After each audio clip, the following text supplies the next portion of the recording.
ጽንሰ ሐሳቡ ላይም የጋራ መግባባት የተያዘ በማይመስል ደረጃ ኢትዮጵያ በተለይ ወደ ጦርነቱ ጊዜ እየገባው ነውና እውነታውን ታቅፋ በሐሰት ስትደበደብ የነበረበት ሁኔታ እንደነበር ነው ብዙዎች የሚስማሙት። እውነታውን ይዛ ግን በፕሮፓጋንዳና በካውንተር ፕሮፓጋንዳ መካከል ባሉ ሂደቶች ላይ አመራሮቻችን የሚመለከታቸው አካላት አንቀላፍተው ስለነበር እውነታውን ታቅፈን ግን በሐሰት ፕሮፓጋንዳ ስንደበደብና በዓለም አቀፍ ደረጃ ጭምር ብዙ ነገር ስናጣ ተስተውሏልና ምን ነበር የሆነው?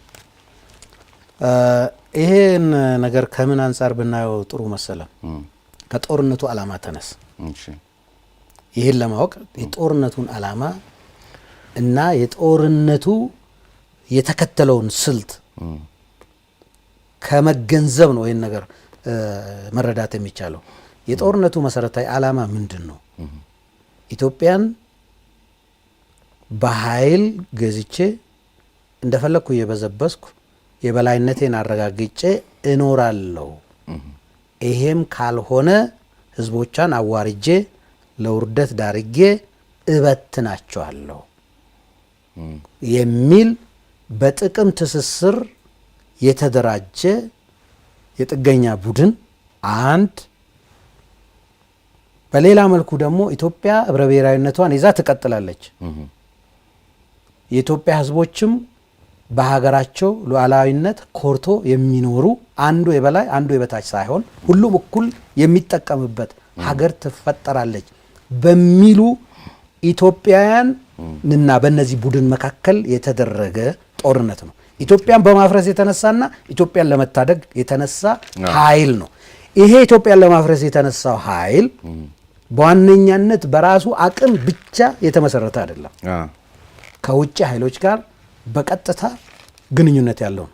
ለምሳሌ አንዳንድ የምስራቅ ሀገራት ኢትዮጵያ የተከተለችው አቅጣጫ፣ ኢትዮጵያ የተከተለችው የልማት ፖሊሲ፣ ኢትዮጵያ የተከተለችው ብልጽግና መንገድ፣ በተለይም ደግሞ በምስራቅ አፍሪካ ኢትዮጵያ ከጎረቤቶቿ ጋር የፈጠረችው አንድ የመሆን ጂኦፖለቲካውን ይቀይርብናል ብለው ስጋት ውስጥ የገቡ ኃይሎች እና ይሄ መንግስት ተላላኪ መንግስት ሊሆን አይችሉም ብሎ ያሰቡ ኃይሎች ይሄም መንግስት በአንድ ወይ በሌላ መልኩ መወገድ አለበት ብሎ አስቧል።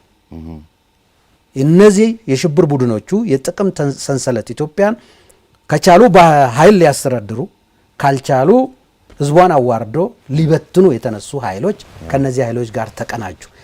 እነዚህ ኃይሎች ሲቀናጁ በቀጥታ አይደለም፣ ባቋቋማቸው ረጂ ድርጅቶቻቸው አማካኝነት፣ በዓለም አቀፍ የገንዘብ ተቋሞች አማካኝነት እና በተለያዩ የነዚህ ረጂ ድርጅት ውስጥ ቀደም ብሎ ሽብር ቡድኑም ባደራጃቸው ኃይሎች አማካኝነት በጋራ የተፈጠረ ይሄው ሲፈጠር ደግሞ ትርክቶች ላይ ተመስርቶ የተለያዩ ትርክቶች ላይ ኢትዮጵያ ማለት የአንድ ብሔር ስሪት ነች። ይሄ ብሔር ስሪት ደግሞ ትግራይን የጨቆነ የትግራይን ታሪክ የሰረቀ የትግራይን ባህል የሰረቀ ትግራያንን ያደህየ ነው። ከዚህ ይልቅ ሱዳን ለትግራይ ወንድሙ ነው በሚል ትግራይን ከኢትዮጵያ ለመነጠል ያሰበ በተለይ አማራና ትግራይን አማራና አፋርን ለማድረግ የተነሳ አማራውን ከኦሮሞ ለመነጠል የተነሳ ኦሮሞን ከአማራ ጋር ለማጣላት ብቻ ሳይሆን ግጭት እንዲፈጠር ሆን ብሎ ሲሰራ የነበረ በትርክት ላይ የተመሰረተና ትግራይ ጂኖሳይድ እየተፈጠረ ነው፣ ትግራይን መሰረት ያደረገ የዘር ጥፋት እየጠፋ ነው የሚለውን ትርክት ማዕከል አድርጎ ዘርማ ልታጠፉ አይገባም፣ እንዲህ ልታደርጉ አይገባም የሚል ከሰባዊነት ላይ ተመስርቶ ዋና ጉዳዩ ግን ይሄ ሳይሆን ኢትዮጵያን ለማፍረስ የተነሳውን ኃይል ይሄ መንግስት መወገድ አለበት ብሎ የተነሳ ኃይል ነው። ጦርነቱ የተካሄደው ከነዚህ ኃይሎች ጋር ነው። ይሄን በምታደርግበት ጊዜ አንተ የፈለከውን መግለጫ ብትሰጥ ይሄ ሆን ብሎ የተኛን ሰው መቀስቀስ አይቻልም። መረጃ ብትሰጠው እውነታ ብትነግረው አይቀበልም። ዓላማው አንተን ሊያፈርስ ነው። ስለዚህ ከዚህ አንጻር መረጃ ስላልተሰጠ አይደለም። የሱ በዛኛው በኩል ግን ምንድነው የዚህ የማስታወቂያ ወይም የአድቨርታይዚንግ ህግ የሚባል ነገር አለ አይደለ? የተደጋገመ አንድ ውሸት ሲነገር እውነት ሆኖ ነው በእኛ ማህበረሰብ ዘንድ የሚወሰደው።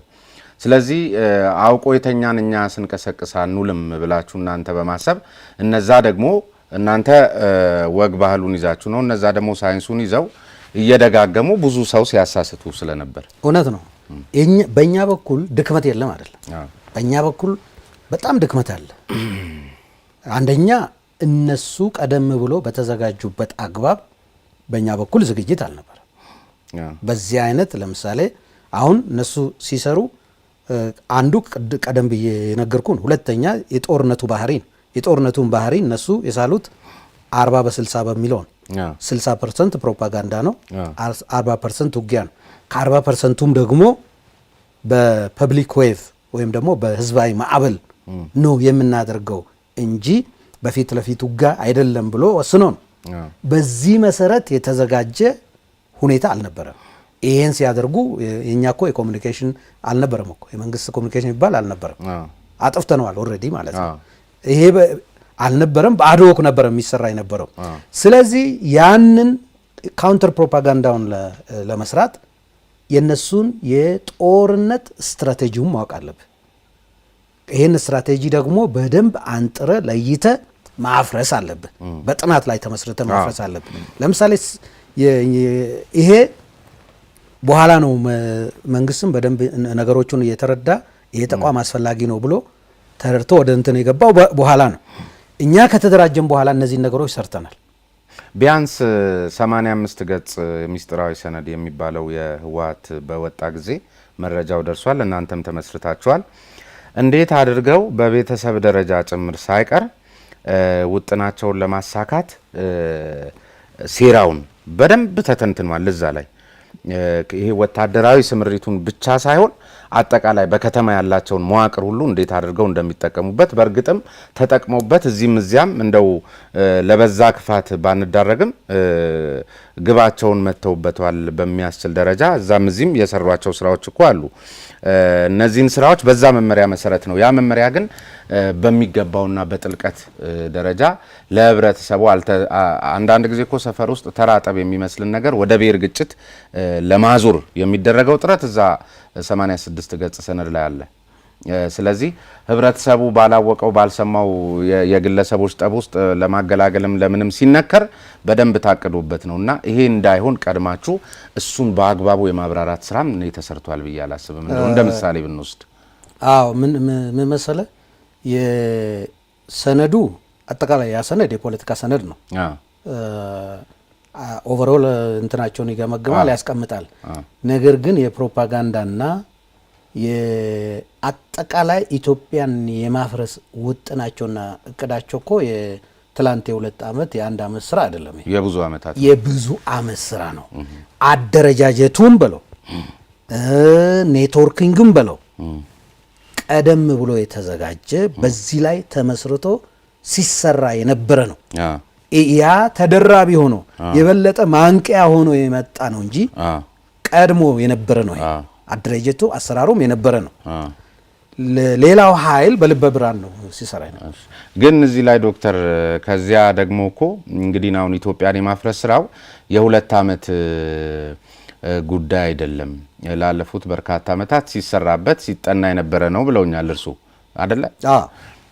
ይሄንን ውጥን በበላይነት ሲመሩ የነበሩ ኃይሎች ደግሞ የሰሜን ዕዝ ነው ምናምን ሲመታ ሲወጠን ስልጣን ላይ ስላልነበሩ ወይም ጃሽተዋል በሚል ስሜት ይሄን ሁሉ ቀደም ሲል ለጦርነቱ መነሻ ምክንያት የሆኑ ነገሮችን ሲነግሩኝ ይሄን በበላይነት ሲመሩ የነበሩ ምናልባትም በራሳችን ሚዲያ የዋናው መሪው ምናምኑ ተያዘ እስከመባል የተደረሰላቸው ግለሰቦችን እንዲህ እንደዋዛ ያለበቂ ምክንያት ለብሔራዊ መግባባት ነው ብትሉትም አንዳንዶቹ እንደውም ገምግመውት ብሔራዊ ኩርፊያ የፈጠረ የሀገሪቷን ህገ መንግስትና የህግ የበላይነት ለአደጋ የሰጠ በሚመስል መልኩ ደግሞ እነዚህን ፈታቸዋልና ትናንት አልነበሩበትም ከሚለው አሁንም የመናበብ ጉዳይ ጋር ሌላ ችግር አይደለም ወይ?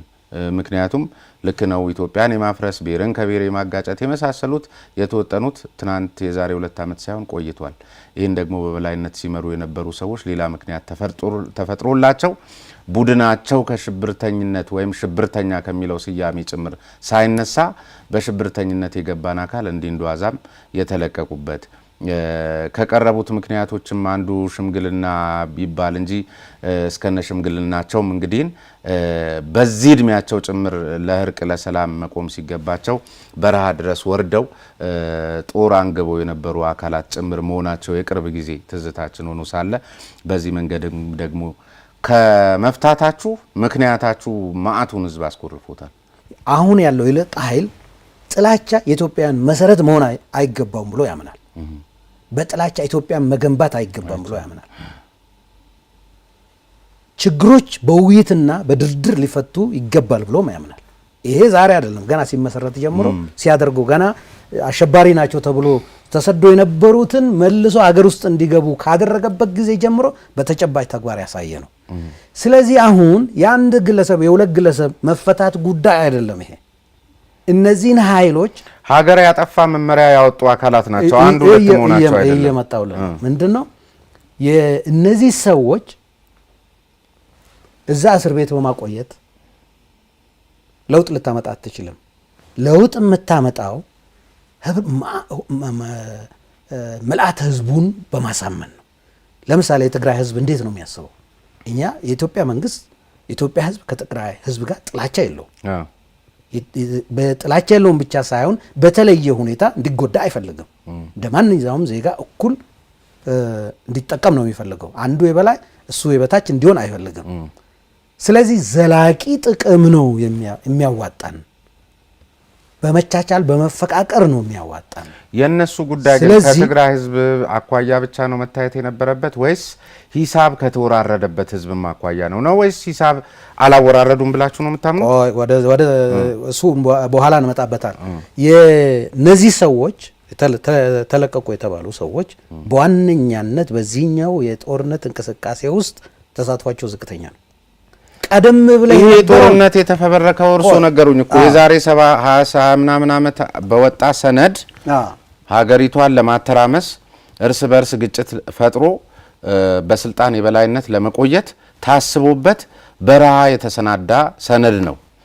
ይህንን ካሰናዱት ሰዎች መካከል ቁንጮቹ እኮ እነዚህ ናቸው። የተያዙለት እኮ በዚህ ደረጃ ነበር የገለጻችኋቸው ራሳችሁ። አልነበሩም አላልኩም፣ ነበሩ እነዚህ ሰዎች። ነገር ግን አሁን በተጨባጭ ተግባር በተፈጸመው ነገር ላይ የነሱ ተሳትፎ ዝቅተኛ ነው። በጥላቻ አይን ከወሰድከው በተለያየ መልክ ኢትዮጵያም ለማፍረስ ከተነሳ ኃይል አኳያ ከተወሰድከው ማንን አስረ ማንን ትተዋል ብሎ ነገር የለም። በህጉ አግባብ ህግ ተጠያቂ የሚያደርገውን ሁሉ ማሰር ነው። ህግ ተጠያቂ የሚያደርግ የህግ የበላይነት ለድርድር ይቀርባል። እሺ እስቲ እዚህ ውስጥ እንመልሰው። ሂሳብ አወራርደዋል አላወራረዱም? ይሄን ለመመለስ አሁንም ወደ እንትን ነው የምንመለሰው። ወደ ተነሱት የጦርነት ዓላማ ነው የምናደርገው። ጦርነቱ ዓላማ ቅድም ባልኩ ነው። ይሄን ለማድረግ ኢትዮጵያን እናፈርሳለን። ዋነኛው ኢትዮጵያን እናፈርሳለን፣ ከአማራ ጋር ደግሞ ሂሳብ እናወራርዳለን በሚል ተነስቷል። የመጀመሪያው ነገር ኢትዮጵያን የማፍረስ ነው ያሉትን አላሳኩም። ነገር ግን እነዚህ ሰዎች የትግራይን ወጣት በተለያየ ትርክት ሞልቶ በኋላ ቀር የ16ኛ ክፍለ ዘመን የጦር ስልት ተከትለው በርካታ ንጹሃንን ገድለዋል፣ ሀብት አጥፍተዋል። ሀብት ማጥፋት ብቻ ሳይሆን የትግራይና የአማራን ሕዝብ የቆየን የጋራ እሴት የሚንዱ ሆን ተብሎ የታቀዱ አጸያፊ ድርጊቶች ለምሳሌ አማራን ተጠቃሚ ያደርጋል ያሉትን የውሃ የገጠር ጭምር ሳይቀር በጂፒኤስ እየፈለጉ አጥፍቷቸዋል። በርካታ የጤና ጣቢያዎችን አውድመዋል። ጤና ጣቢያዎች፣ ሆስፒታል መውደም ማለት ዞሮ ዞሮ ህብረተሰቡ ጤናውን እንዳያገኝ ማድረግ ነው አይደለም? የተለያዩ የማምረቻ ተቋማትን አውድሟል። ይሄ ሁሉ አማራውን በአንድ በኩል ኢትዮጵያን ለማፍረስ ነው፣ ዋናው ኢትዮጵያን ለማፍረስ ነው። በእግረ መንገድ ደግሞ አማራን ስነ ልቦና መጉዳት ነው። የአማራን የአፋርን ስነ ልቦና መጉዳት ነው። ነገር ግን በዚህ ጉዳት በዚህ መስዋዕትነት አማራው አልተንበረከከም፣ እጅም አልሰጠም፣ አሜን ብሎም አልተቀበለም። ስለዚህ ሂሳብ አወራርደናል የሚባለው አሜን ብሎ ቢቀበል ጉዳቶ ይደርሷል፣ ውድመቶ ይደርሷል፣ ስነ ልቦናዊ ጫናው ይደርሷል። ማይደረግ የአርሶ አደር ሞፈር ጭምር የኢኮኖሚ ሂሳብ ግን ተወራርዷል ማለት ነው።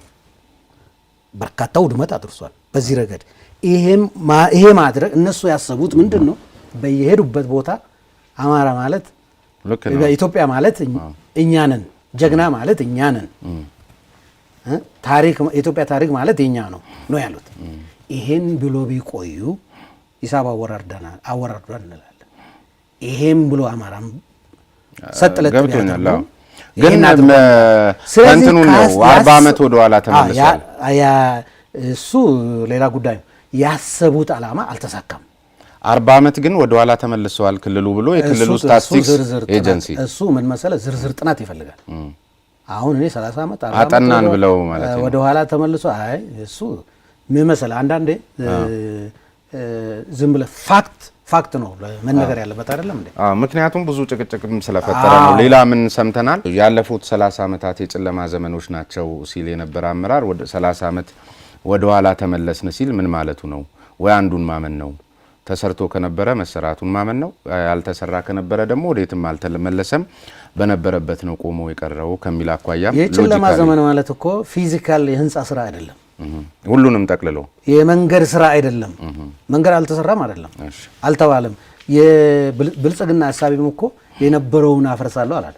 በነበረው ላይ ቆያለሁ፣ የነበረውን ጥሩ ነገር ወስዳለሁ፣ የተበላሸውን ነገር አስተካክላለሁ ነው ያለ። ሁሉ ነገር አጠፋ አይደል?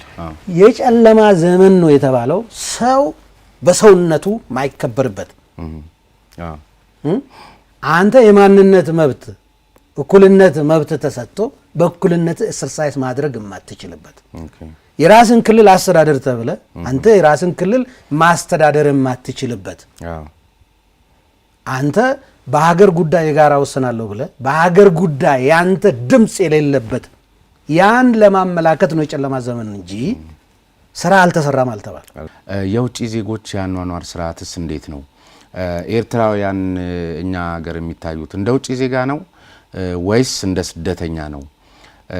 አንዳንድ ቦታዎች ላይ በበላይነትና ባለድል ሆነው ወጣቱን ህብረተሰቡን በየቦታው ሲያሸማቅቁ የትርምስ ማዕከልም ሲሆኑ እየተስተዋሉ ነው። ኑሮውንም እያስወደዱ በያሻቸው ቦታ ላይ ቤትም እየተከራዩ እያስለቀቁ ዋጋውን እያናሩት ነውና አንድ ዜጋ መብቱ እስከምን ድረስ ነው? ማን ናቸው እነሱ? በየትኛው የአሰራር ስርዓት ነው የሚገዙት? በተለይ አዲስ አበባ ከተማ ላይ መረጃውስ አላችሁ ወይ? ምንድን ነው የታሰበው? ኤርትራ ራሱን የቻለ ሀገር ነው። እንደ ማንኛውም ሀገር በመርህ ግን እንደ ማንኛውም ሀገር ዜጋ ነው ትሪት የሚደረጉት ማለት ነው። ከዛ ባለፈ ግን ብዙ የኤርትራ ስደተኞች አሉ በሀገራችን። በቅርብ ከወር ወይ 2 ወር በፊትም ደግሞ ከተለያዩ ተፈናቅሎ ስለነበረ በዋነኛነት የስደተኛ ጣቢያዎቹ በትግራይ ይገኙ ስለነበረ ስደተኛ ማዕከል ያደረገ ጥቃት ስለተፈጸመባቸው ከዛ እንዲነሱ ተደርጓል። ከዛ ተነስቶ የመጠለያ ጣቢያ ተዘጋጅቶላቸው በርካታ ኤርትራውያን ወደ መጠለያ ጣቢያ ገብቷል።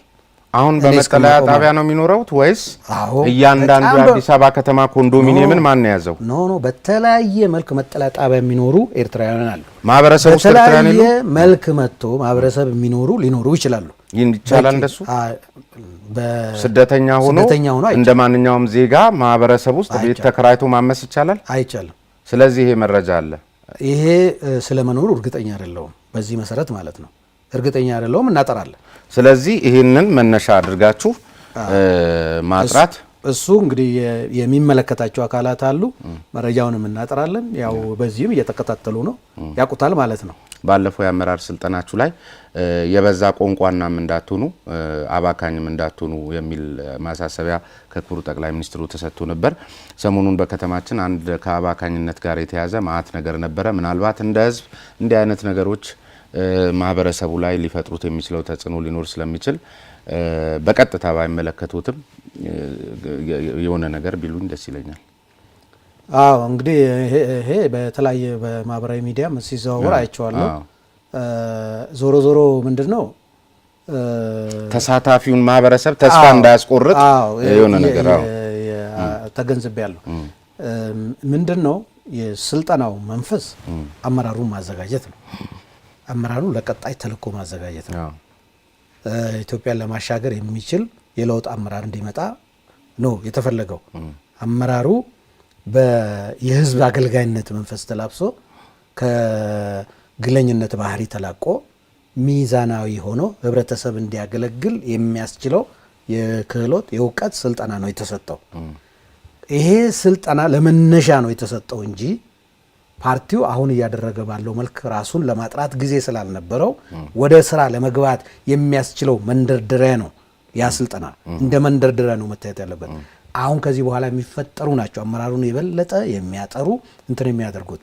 የመጀመሪያው ነገር ምንድነው? ፓርቲው የጠራ አሰራር፣ የጠራ ራዕይ፣ የጠራ ፖሊሲ ነድፏል።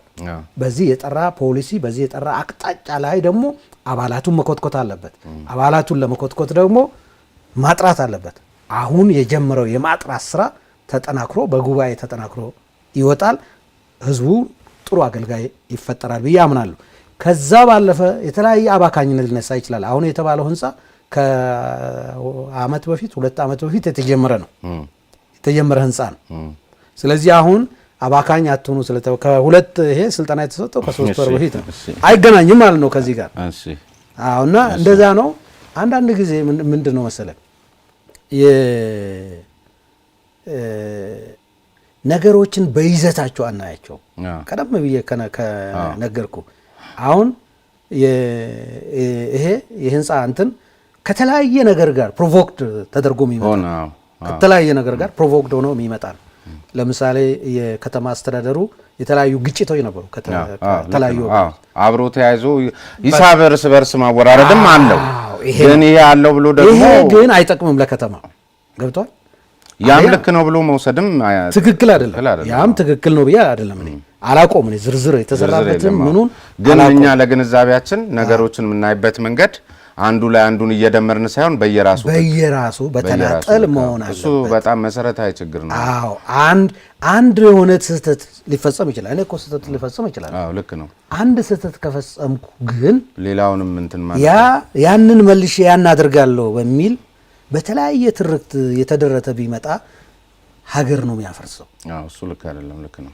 ህዝብ ነው የሚጎዳው።